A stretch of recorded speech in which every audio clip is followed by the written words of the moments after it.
Okay, saya start je lah. Okay, Doktor. Assalamualaikum warahmatullahi wabarakatuh and a very good morning to all of you. Sorry for the technical glitch. I don't understand what's happening, but I hope this thing won't happen lah. Next class, I'll try to look it up at the settings and see whether I need to admit people ke tak. Anyway, so how are you? How is everyone? Are you guys all settled in your hostels? Hello. Hello, rasanya dah kot semua dah masuk.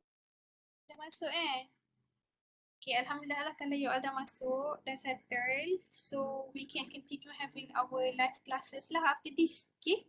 Hari tu, on Monday tu, I bagi you all recorded. So that you can, you tak stress sangat lah nak kelas. Right. So today, we'll continue our topic. This is supposed to be the third topic, tapi I exchanged dengan PED. Okay, so we're going to do ischemic heart disease. So it's quite a heavy topic, and hence that's why I wanted a live class so that you can better understand this topic ni. Okay, so ischemic heart disease ni it comprised of 3 subdomains, okay, which is your unstable angina, okay, your non-STEMI, non-ST elevation MI, and your STEMI, ST elevation MI. I will show you what I meant by all these differences, okay.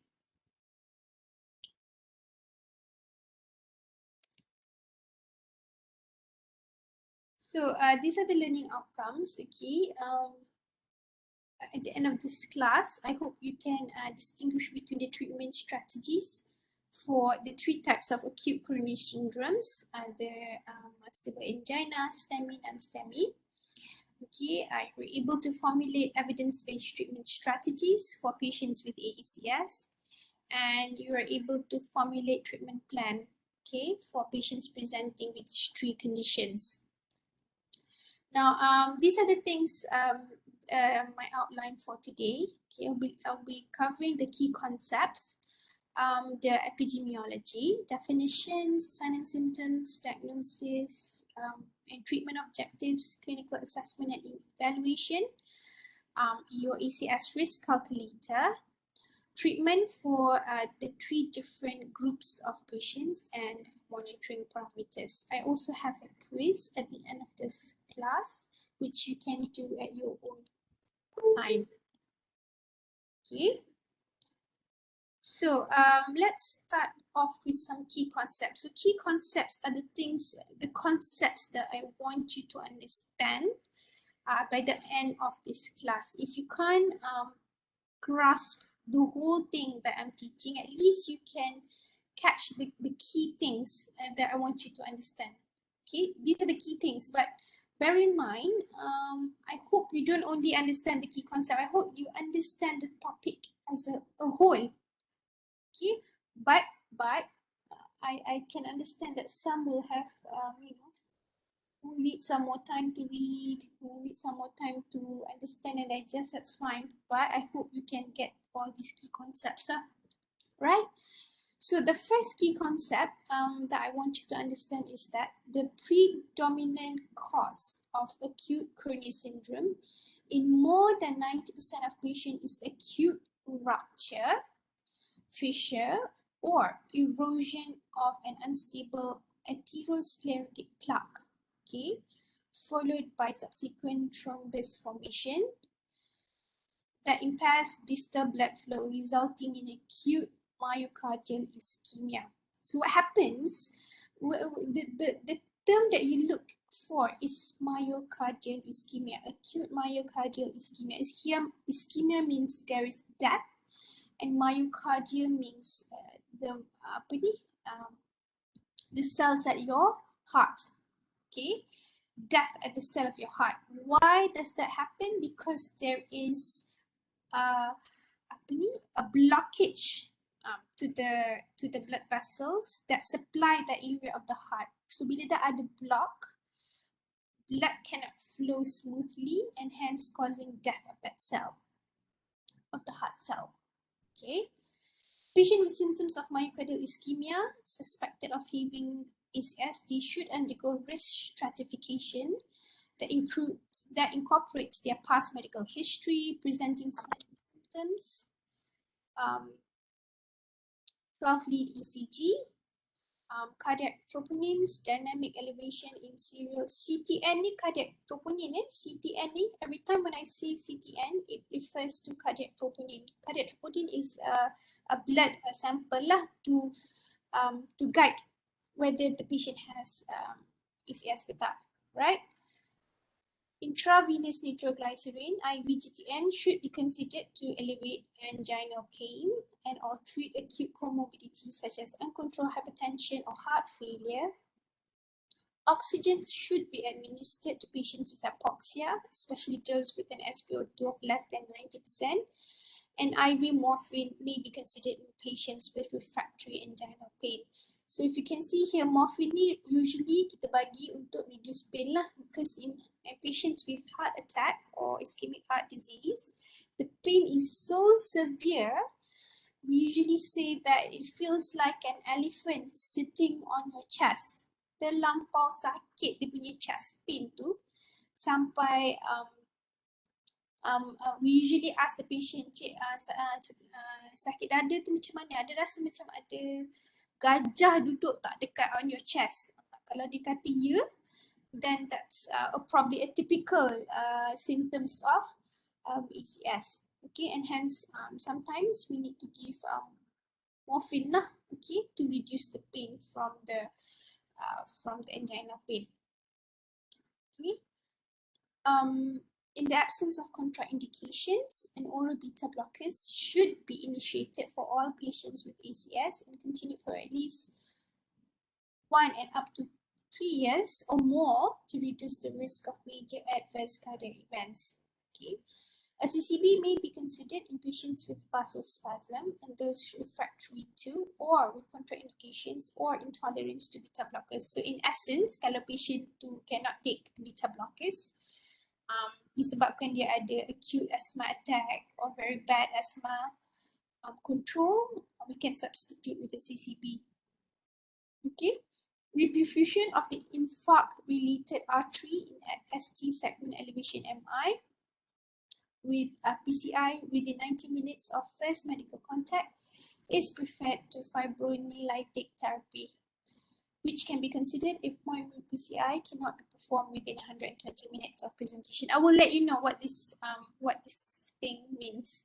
Okay. Antiplatelet therapy is the central component, okay, to the acute and chronic management of patients with ACS. Okay, to reduce MACE. Whenever I say MACE, it refers to major adverse cardiac events. Okay, frequently and it includes aspirin plus a P2Y12 inhibitor and requires careful attention to be paid to the clinical scenario to select the regimen that offers efficacy and safety. So kalau you all tak ingat pun, at least if you know, in patients with ischemic heart disease, they require a dual antiplatelet therapy, so DAPT. So dual antiplatelet therapy tu consists of your aspirin, okay, aspirin tu wajib, plus a P2Y12 inhibitor. Now, siapa boleh ingat what is an example of your P2Y12 inhibitor? Anyone?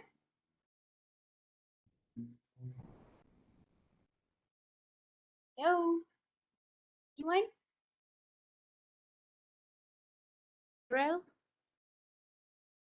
Sorry? Clopidogrel. Yeah, that's right. Clopidogrel. Okay, lagi? Dah buat faham apa kan dulu? Ticagrelor. Ticagrelor, prasugrel. So those are other options of your P2Y12 inhibitor. So in patients with ischemic heart disease, especially your STEMI, non-STEMI, they require a dual antiplatelet therapy, which consists of your aspirin plus another P2Y12 inhibitor, such as clopidogrel. Okay. Oops. Tapis. Now, the use of parenteral anticoagulants such as your unfractionated heparin, low molecular weight heparin, fondaparinux during hospitalization have the ability to reduce MACE in patients with ACS and also requires knowledge of the diagnosis, selected management strategies, and other factors to select the drug and dosing regimen that optimize efficacy and safety. Now, so finish with the key concept. Let's move on to the main thing. Okay. So the first part is the epidemiology. Okay. Now in Malaysia we had this national health and morbidity survey that was conducted in 2015. It reported that we have an estimated of 73% of death in Malaysia. It was attributed to non-communicable disease, with the largest cohort coming from cardiovascular death. So banyak That's why I really nak highlight this topic to you all because it's so very common. Heart attack is very common in Malaysia, especially around the world. It's very common, and in Malaysia as well. So in 2017 we had these statistics on the cause of death from the Department of Statistics in Malaysia. It says that about 13.2% was related to cardiovascular death. In our neighboring country, Singapore, CV deaths accounted for 17% of the death in the year of 2016. Okay, in the GRACE registry, the cumulative percentage of death based on diagnosis from unstable angina to myocardial infarction is about 15%. So about 13 to 17% orang mati dekat Malaysia ni because of Malaysia, Singapore and other countries because of this ischemic heart disease. Okay. Now, as you can see, dekat 2016, like I said tadi, 2016, ischemic heart disease was the principal cause of death in 2016. Okay, you tengok principal, the first cause of death. Ramai-ramai orang mati kat Malaysia ni, paling ramai ialah ischemic heart disease followed by others.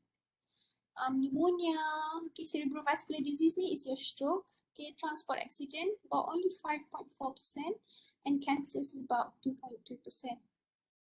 Okay, so we had sedikit improvement lah daripada 2015 dulu 13.7% mati sebabkan ischemic heart disease, whereas in 2016 13.2, sedikit improvement.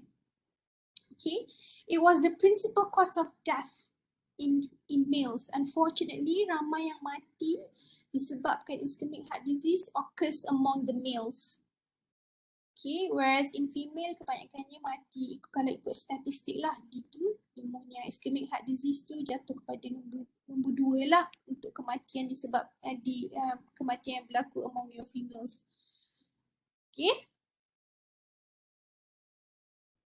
So nak menyatakan betapa commonnya orang mati, dah lah the percentage tu tinggi, and then orang yang mati disebabkan this disease pun terlampau tinggi. And hence that's why we need to educate people around us to be aware of this disease and to know what to do when they have it or they have the symptoms. Okay? Nak kurangkan statistik ni, makin lama makin kurang. Okay, it's our role, our duty as a healthcare professionals, or you guys soon going to be healthcare professional, to increase awareness among the community, among our family members, okay, about the dangers of this disease. Okay, so moving on to the definition, okay, that's according to Malaysian CPG, okay. ACS ni is a clinical spectrum. ACS or ischemic heart disease is interchangeable. Bila I cakap ACS, IHT is the same thing. Okay, is the same term. Right, so it's a clinical spectrum, okay, of ischemic heart disease ranging from unstable angina, non-ST elevation MI, or ST elevation MI. It depends upon the degree and acuteness of your coronary occlusion. So when I've looked at some of the videos that you've posted, I think group, I tak ingat group mana, but one of the group actually dah mention dah semua ni. So very good. You all have done your studies beforehand, which I'm very happy and I'm very proud.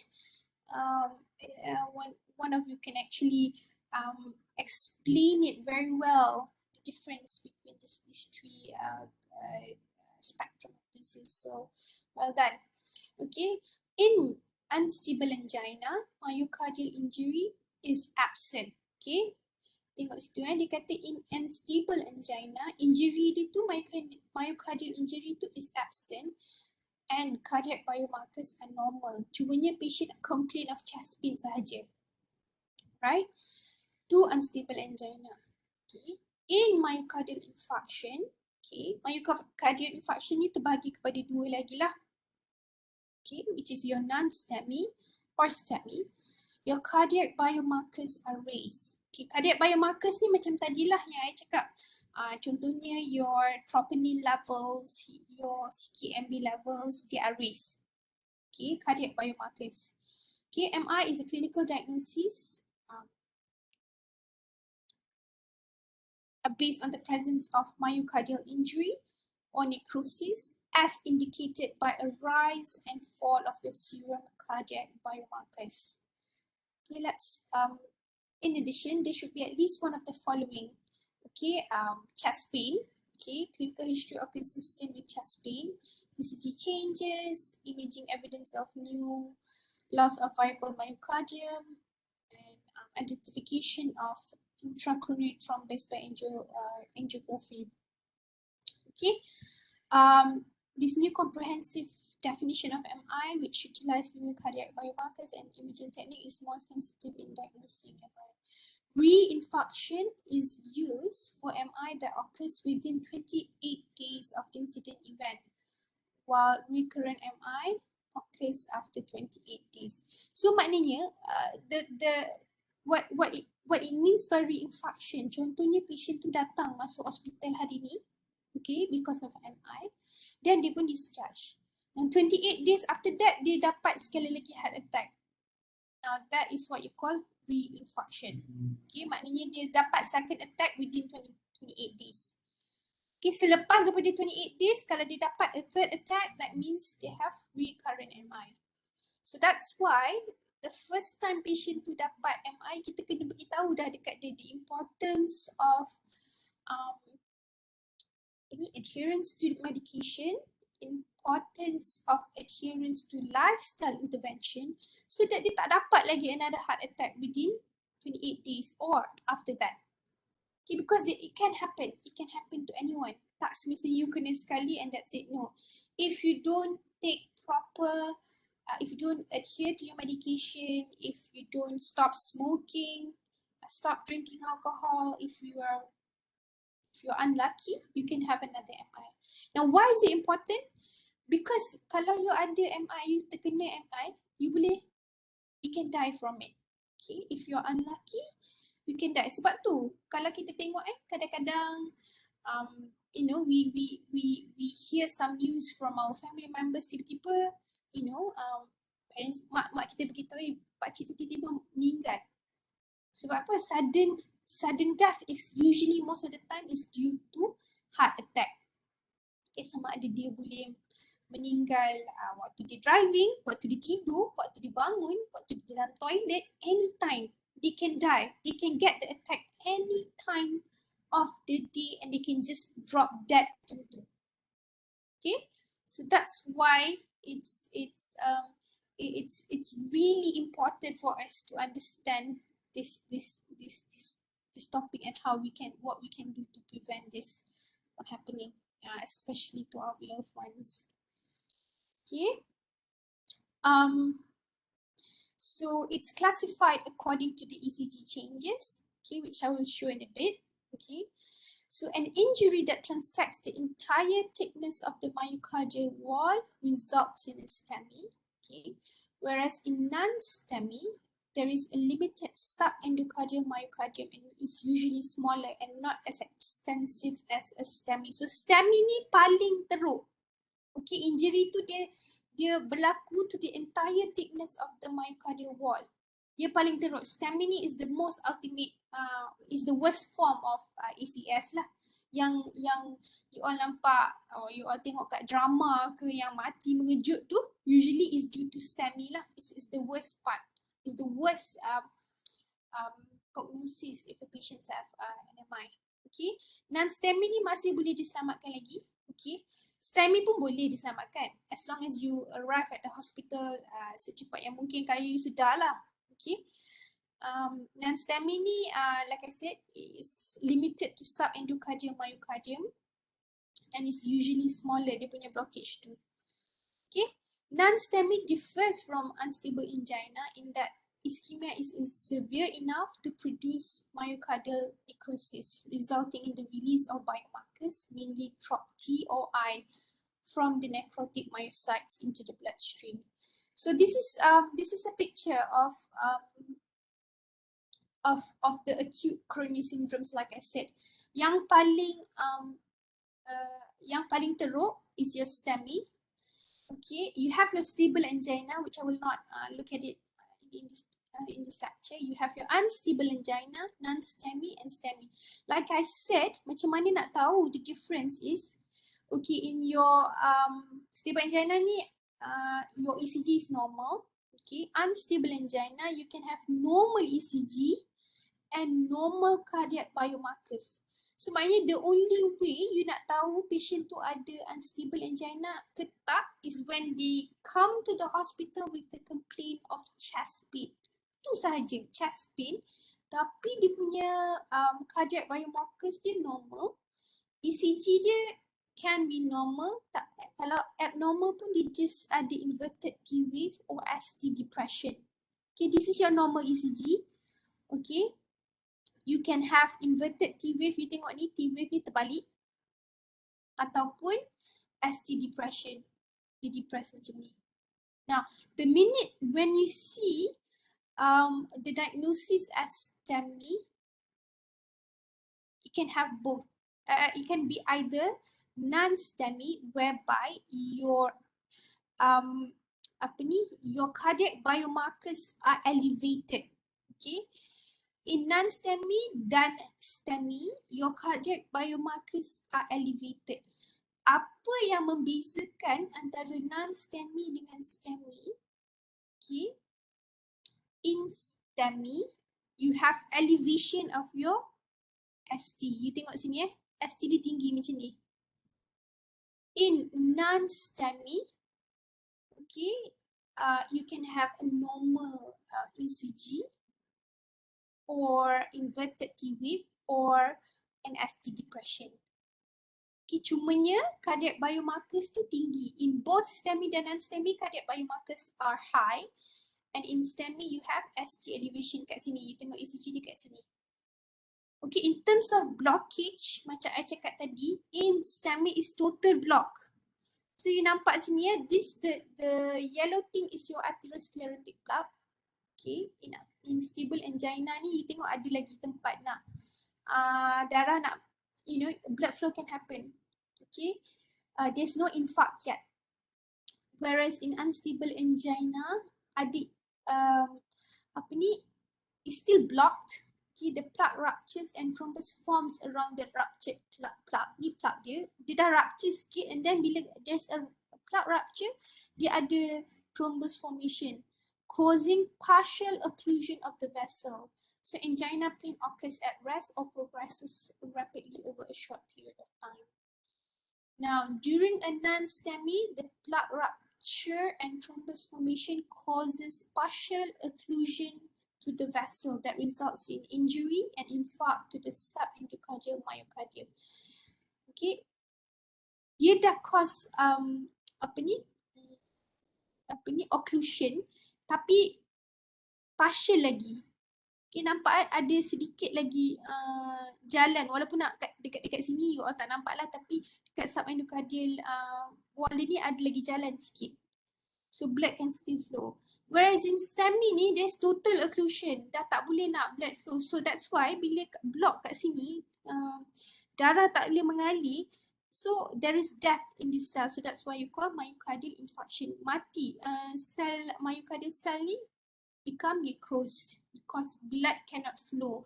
When blood cannot flow, oxygen cannot pass through and hence causing death of the myocardial cell. Okay, are you guys with me? Yes. Yes. Yes. So the worst form of this ACS spectrum ni mana? Which one? Which type? Me. Hello? Apa dia? Semi. Then STEMI. This is the worst part. The worst that can happen to a patient. Okay? And if you get this, if you don't go to the hospital as soon as possible, you can just drop dead. Okay? Whereas in other types of heart attack, it can still be salvageable. That's what we call. We can still help to manage you. Alright. So this is another definition according to the ACC/AHA guideline. Lebih kurang sama lah. Okay. All the guidelines have similar definition. Okay, so this is another flow chart lah showing the differences between unstable angina. Okay, in unstable angina, your cardiac biomarkers are normal. Okay, the only thing that the patients present with is chest pain. Okay, patient datang dekat ED, dia kata saya sakit dada. Okay, bila kita buat ECG, it's normal. Bila kita ambil darah, check for cardiac biomarkers pun normal. So we classify that patient as unstable angina. Now, bila dia datang cakap dia chest pain, and then kita check darah dia if the cardiac biomarkers are raised. Okay. The patients can be either in non-STEMI or STEMI. Okay. Macam mana nak differentiate between the two is the changes in your ECG. Okay, if there is an ST elevation, you are in the STEMI group. If there is no ST elevation, you are in the non-STEMI group. Okay, so this whole thing is called acute coronary syndrome or ischemic heart disease. Okay, these two things, unstable angina dengan non-STEMI ni is classified under non-ST elevation ACS. Okay, because dia tak ada, dia punya cardiac, dia punya ECG dia tak raise lah, ST dia tak raise in both unstable angina dengan non-STEMI. Whereas in STEMI, there is a ST elevation. Okay guys, are you clear so far? Whatever it is, the three condition patients are presented with ischemic chest discomfort. Okay, dia akan cakap dia complain of chest pain. Now, kalau kita punya parents pun complain of this chest pain pun, we need to be careful lah. Okay, chest pain. Kenapa?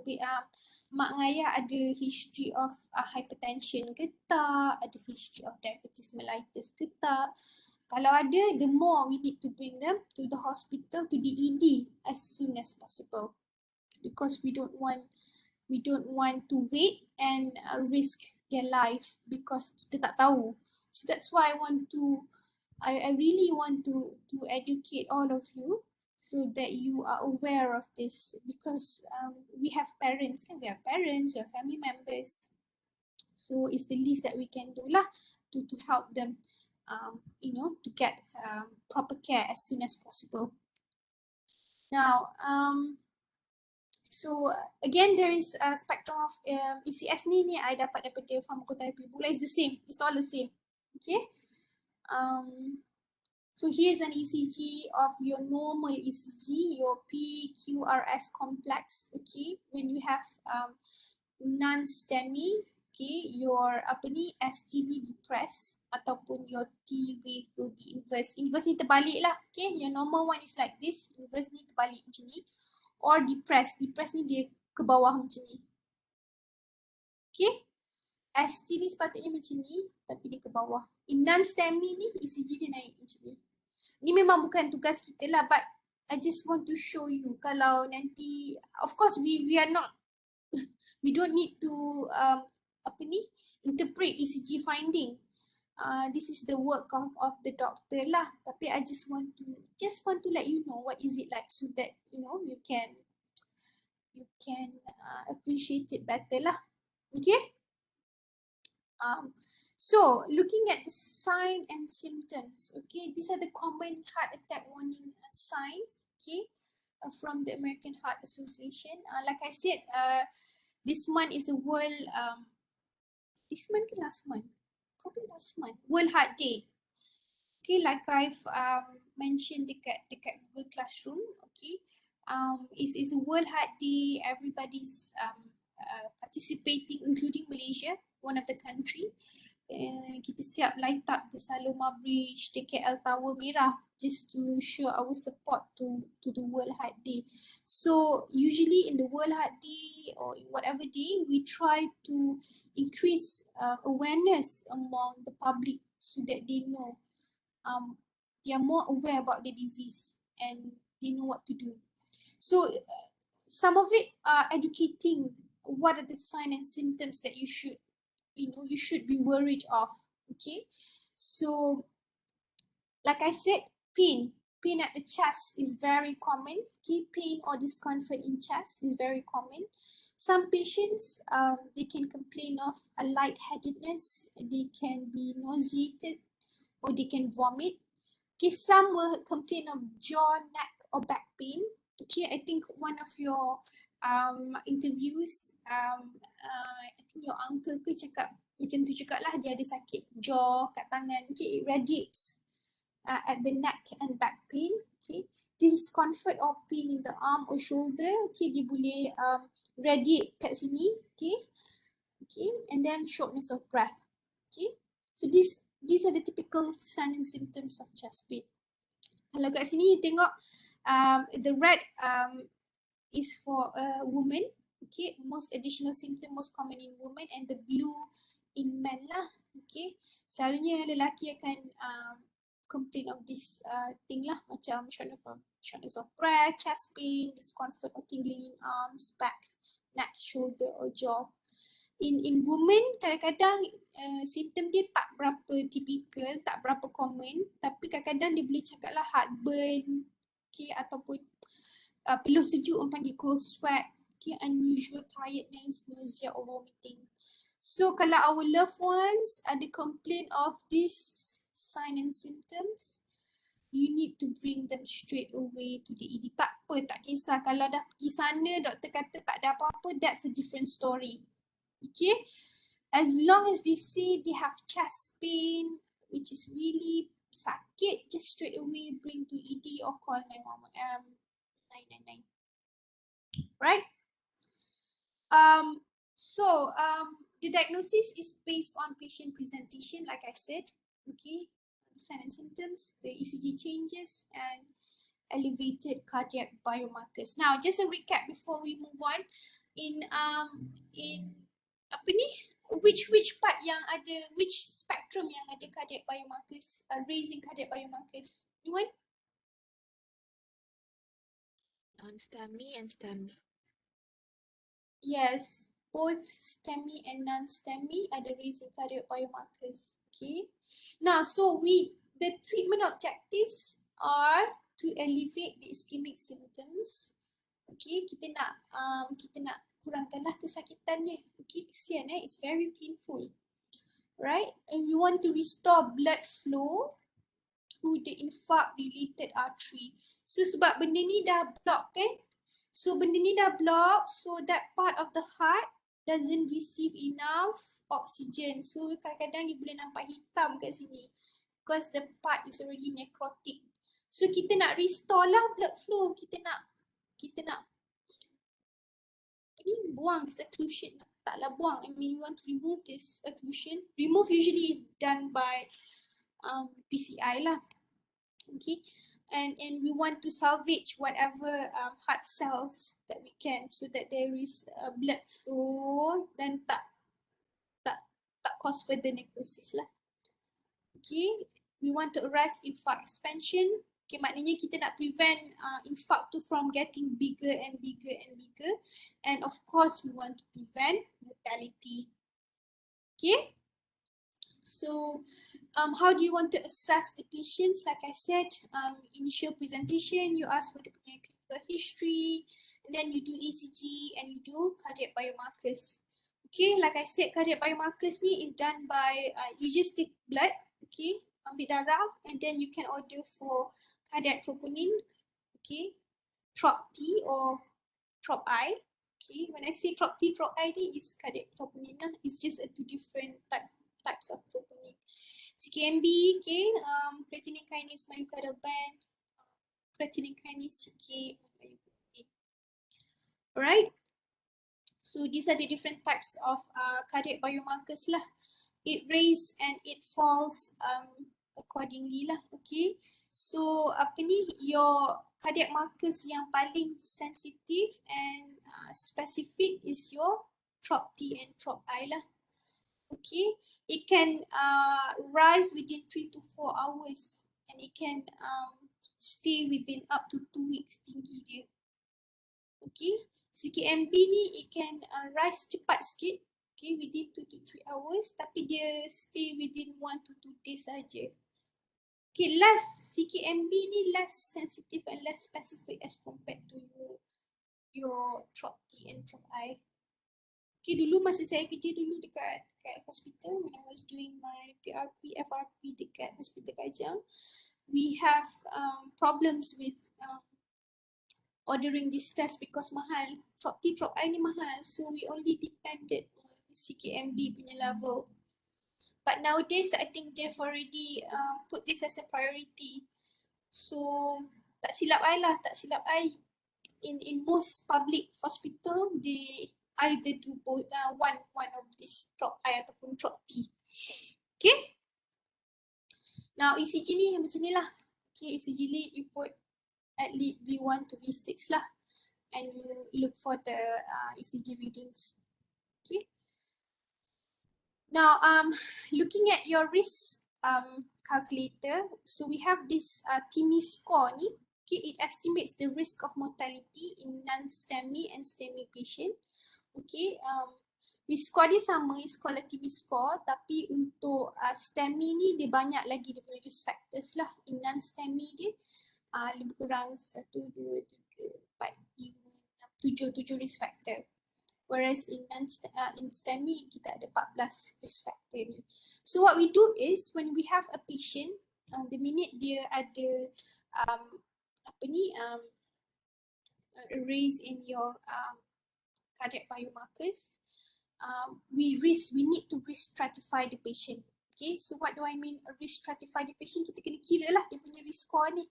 Kalau dia ada unstable angina or non-STEMI, kita kira based on these points. Kalau dia age more than 65, they get 1 point. More than 3 coronary artery disease risk factors, dia dapat 1 point.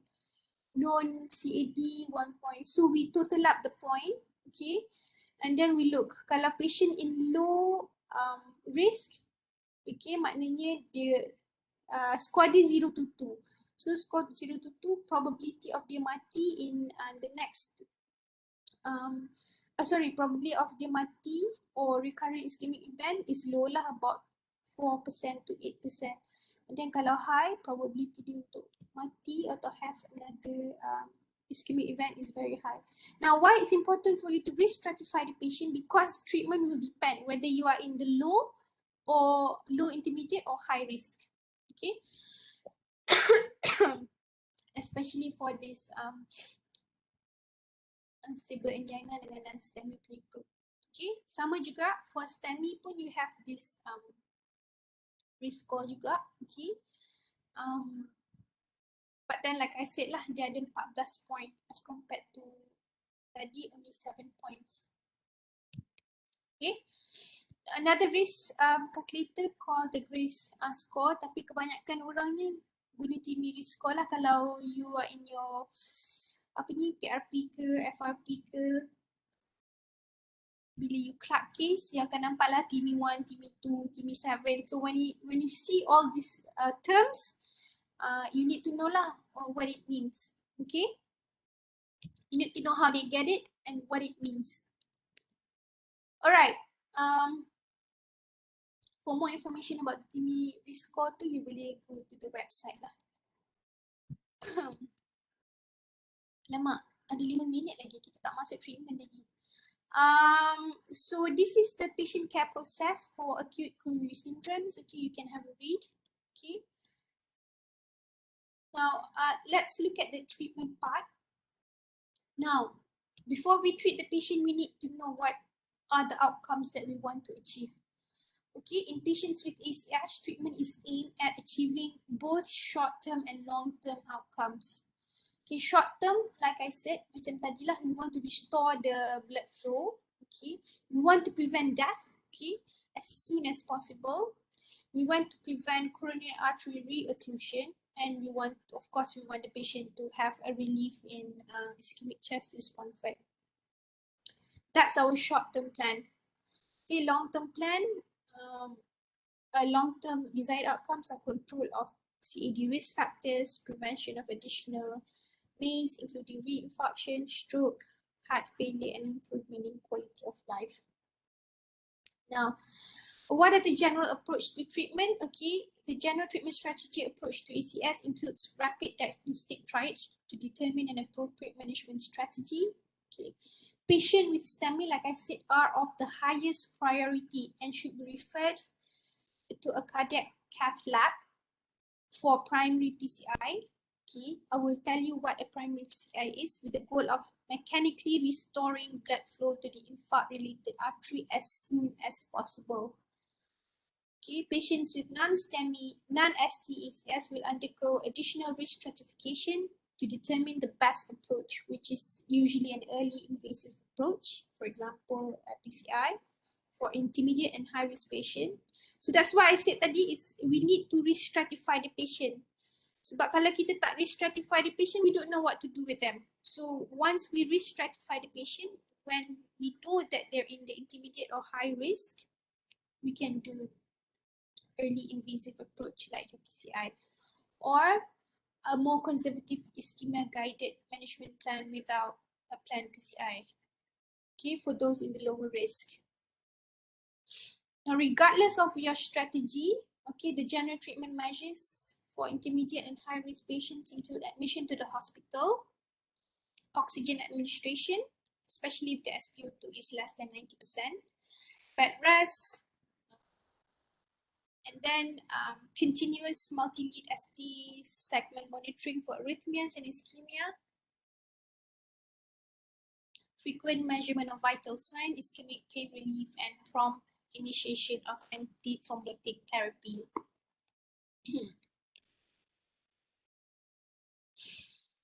Now, this one you can have a look later on. This is just a flow chart of how you want to evaluate and manage patient with suspected ACS. This is from your pharmacotherapy book.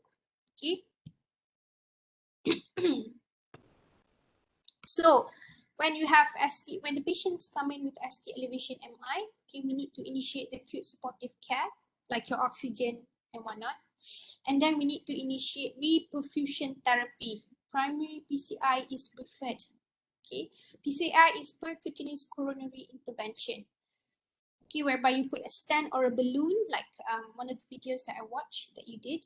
I think your uncle had this. Okay, we put a stent, macam macam ni nak cakap, a stent to open up the artery, the blocked artery, so that blood flow can go. Tapi that one, it depends on how fast you present to the ED. We will look after this. Then after you perform your PCI, you need to initiate a P2Y12 inhibitor plus an aspirin. Okay, and then you need to initiate your anticoagulation with either fractionated heparin, lamivudine, or molecular weight heparin to STEMI. In non-STEMI, okay, non-STEMI or non-ST elevation ACS, that's why I said, of course, you need to initiate supportive care, and then you need to risk stratify the patient.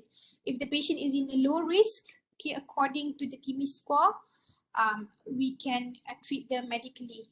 Okay, if the patient is in the intermediate or high risk, you can either do early invasive approach, whereby you start off with the P2Y12 inhibitor plus aspirin, anticoagulate, and you do PCI if appropriate. Okay. Or if patient unstable angina, you can discharge the patient. No need to do PCI. Okay, so this is according to Malaysian CPG. We are very lucky. We have the latest CPG just launched 1 month ago. Okay, so please have a read of this CPG. Okay, ada dua Dulu kita gabung CPG ni, sekarang dia orang asingkan CPG untuk ST elevation ACS dengan non ST elevation ACS. So yang paling latest ni yang ni lah 2021 ni untuk unstable angina dengan non ST elevation ACS ni. So dia ada banyak key recommendation lah. Like I said, patient presenting with chest pain and who after initial assessment have definite non ST elevation ACS or STEMI should be admitted and managed accordingly. Okay, yang mana yang in suspected ACS, okay, maknanya kita suspect je sebab dia ada chest pain, so you need to do your TROP-T and then you need to stratify the patient lah. Okay, kalau unstable angina ni biasanya kita dischargekan dia, kita bagi ubat and kita dischargekan dia. Yang perlu admission is usually your non-STEMI and new STEMI. Okay, ni yang low risk patient lah. Kebanyakannya kita in the end we give medical therapy and we discharge the patient. Kalau dia later on, kalau dia buat exercise stress test and dia positive, we can probably do invasive coronary angiogram little lah. Okay, ni yang low risk patient ni. Right, so for patients yang ada definite NST elevation ACS, it should be, like I said, it should be re-stratified according to this.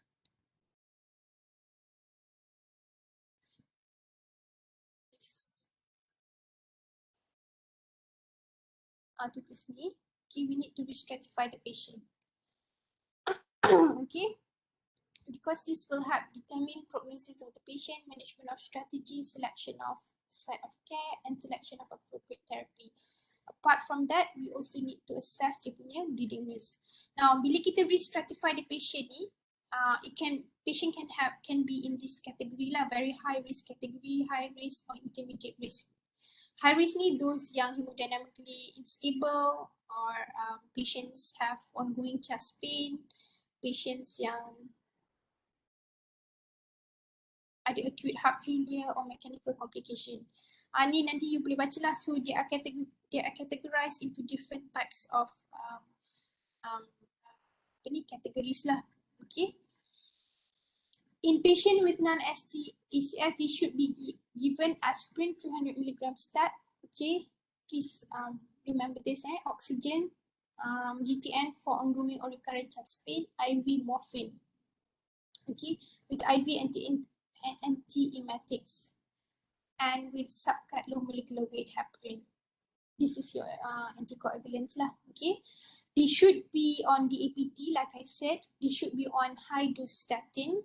Okay, and in those high risk group where we need to give invasive coronary angiography, revascularization should be guided by the risk score. Okay, so in the end, patients yang ada non-ST elevation ACS, they should be on medical therapy at discharge, including the APT, like I said tadi, with aspirin or clopidogrel, high intensity statin, beta blockers, ACE inhibitors. Low risk patient kita discharge and assess for non-invasive therapy for ischemia lah. Okay, so ni treatment dia lah untuk non-ST elevation lah. Okay, like I said just now, you are gonna please remember this. Okay, like I've been telling so many times, they need to be on DAPT. Okay, dual antiplatelet therapy, which is your aspirin and clopidogrel. Okay, aspirin or one of these P2Y12 inhibitor lah, kebanyakannya clopidogrel lah kita kat Malaysia. High intensity statin, and then anticoagulants, which is your IV anticoagulants. So patient should be on unfractionated heparin or low molecular weight heparin or fondaparinux. Usually kita bagi low molecular weight heparin lah for 2 to 8 days until hospital discharge. Plus beta blockers, plus ACE inhibitors. So ini ubat-ubat wajib yang you all kena ingat, kena hafal dan tahu. Okay? Are you guys with me? Kena hafal ubat-ubat yang wajib mereka ada by discharge. Yes, And of, Doktor. and of course on admission jugalah. Now, habis non-ST elevation ACS. Okay. You can hafal lah ubat-ubat ni.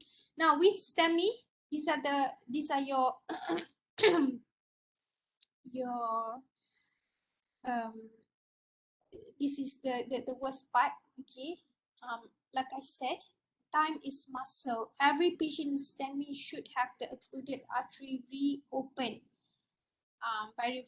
by reperfusion strategy as soon as possible after the onset of chest symptoms. Now, STEMI ni, like I said, very, very important. Kita nak kena tahu the onset of symptoms dia macam mana. Okay, as you can see in this flow chart, the minute the patient has chest pain, we need to bring them to the hospital straight away. Kat hospital, dia orang akan buat ECG monitoring. Okay, kalau confirm dia STEMI, they straight away give GTN, aspirin plus clopid, analgesia and oxygen. Now in STEMI ni, aspirin dengan clopidogrel dia you need a loading dose. Okay, 300 mg of aspirin and 300 mg of clopidogrel. Please have a look at the guideline in more detail because memang tak sempat lah kalau kita nak go through one by one. Now, and then what do we do after that? Okay, now what we do after that depends on berapa lama the duration of onset of symptoms. Itu sebabnya I cakap the minute you know somebody have chest pain, you need to bring them as soon as possible to the hospital because treatment will depend on the duration of symptom. Kalau kita berjaya bawa diorang cepat, less than 3 hours, to especially in a cardiac center macam dekat Selangor, we have Hospital Sedang, IJN. Okay, macam kat Kelantan ada hospital besar Kota Baru, hospital besar kalau kat Terengganu hospital besar KT, kat Ipoh pun ada cardiac center. We need to bring them to those hospitals so that they can get this primary PCI if they present less than 3 hours. Okay, if they present between 3 to 12 hours, we can still give PCI. Okay, but kalau tak dapat, boleh bagi fibrinolytic therapy lah. Okay, and in patients yang datang lambat sangat, less than 12 hours, we can give medical therapy. Okay, so that's why I said really important for you to bring them as soon as possible. Kadang-kadang kalau kita bawa dia bukan center, cardio center pun, kalau cepat, dia can transport macam kat Selangor ni kan. Katakanlah you duduk dekat Shah Alam. So kalau you bawa dia pergi Hospital Shah Alam is not a cardio center. We don't have this primary PCI. Kita tak ada cath lab. Yang macam awal-awal tadi I cakap cath lab tu, that's where they do PCI ni. Nah, kita tak ada cath lab. But if you bring them quick or you call them quick, they can transport you to Serdang. If sampai Serdang less than 3 hours, they can do primary PCI. That is an invasive therapy lah. Right? Yang ni you boleh tengok nanti, right? So kalau dia tak sempat, okay, especially yang datang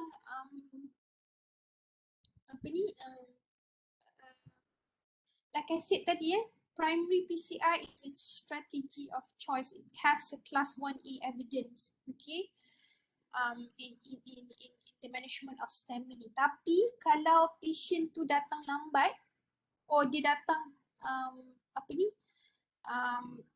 within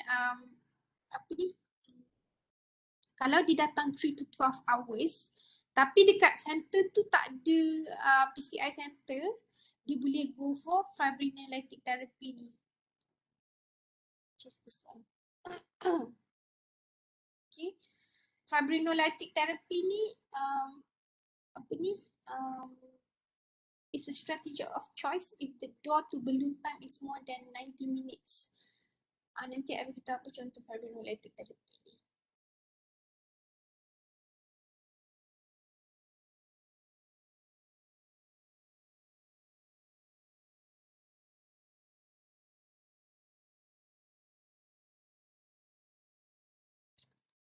Okay.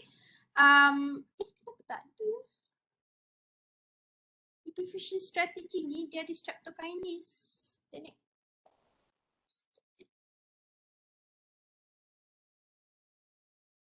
Nampak data.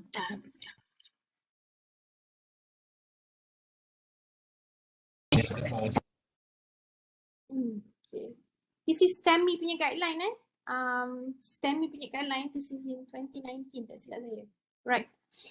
So, if you present to the hospital within the 3 hours of onset of symptoms, okay, the best thing for you to do is PCI. Okay, PCI. Or kalau center tu tak ada PCI, you can give fibrinolytic therapy ni. Fibrinolytic therapy ni and is another way of you to open the infarcted artery. Okay. How do you want to give? What do you want to give? So okay ni, fibrinolytic therapy ni, it has been shown to reduce mortality when given within the appropriate time frame. When given within 2 hours from the time of onset of the symptom, which is the golden hours, it is the most beneficial and has been shown to be able to avoid infarction and reduce mortality up to 50%. Okay. Choice of fibrinolytic agent ni dekat Malaysia ni, contohnya you have streptokinase, okay, or you have your fibrin specific agent. Kat Malaysia ni memang kebanyakan waktu dia kita guna streptokinase lah. Okay, it's the most widely used agent. It is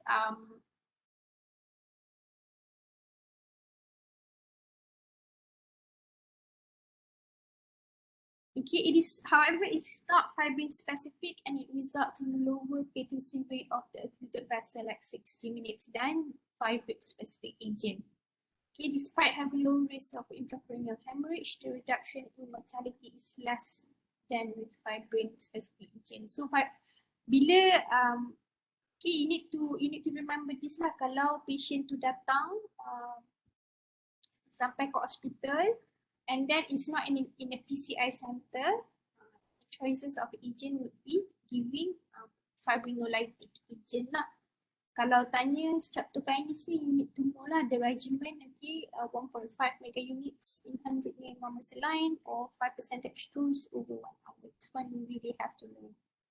Okay. And other agents such as you punya tenecteplase, okay. Ni ada agents lah. Okay, fibrin specific agent ni such as tenecteplase. Ni jarang kita ada lah sebab ubat ni mahal. Kebanyakan center kalau you buat ni PRP ke FRP ni memang kita guna streptokinase lah. Sebab kita tak banyak ada cardio center, and then satu kita tak banyak cardio center. Kalau kita ada pun by the time patient datang tu dah over the window, the 3 to 12 hours window tu. Dia dah tak boleh terima PCI, so we need to give fibrinolytic agent lah, IV streptokinase ni. IV tau, bagi IV, bukan oral. Okay.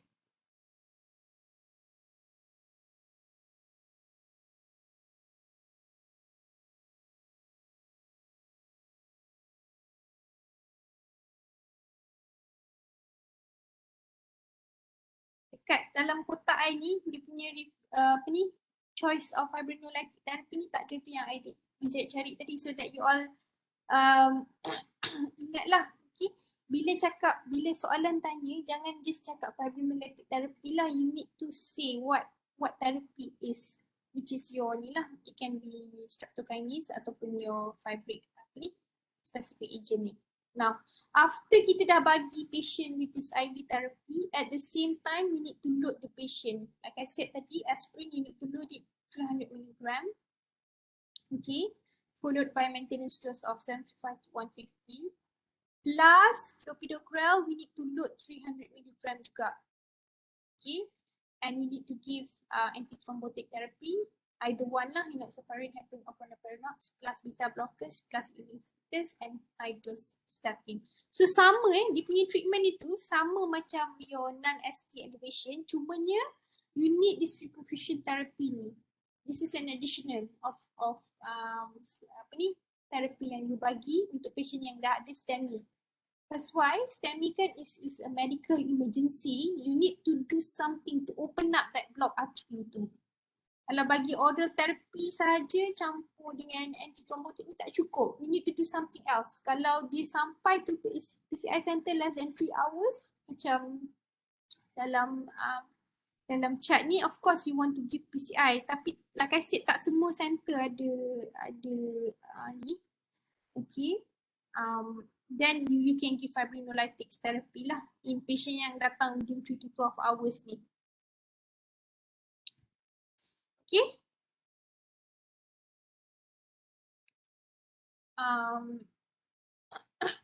This is the summary key recommendation lah.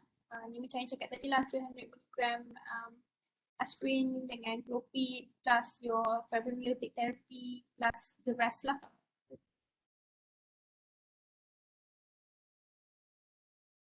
Okay.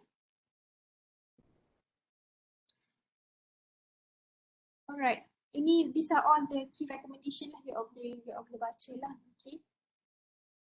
All patients with STEMI should receive medication that have been shown to improve survival if given early. So that includes ACE inhibitors. Kalau dia tak boleh tolerate to ACE, tentunya dia ada cough ataupun whatever lah, you can give ARB, beta blockers, high dose statin, and this is A.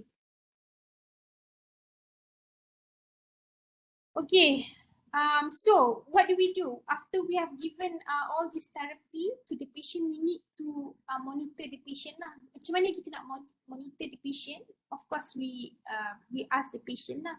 Okay, cik, chest pain tu dah semakin okay ke tak? Okay, and then ECG tu did they return it back to baseline? Baseline tu ECG biasalah, ST tak ada ST elevation lah. Okay, and whether there is absence or resolution of heart failure symptoms. Okay, these are my references. Alright, ni contoh quiz yang you all boleh buat at your own time lah. Okay, I guess that's all from me. Any questions from all of you? Or if not, I will let you go.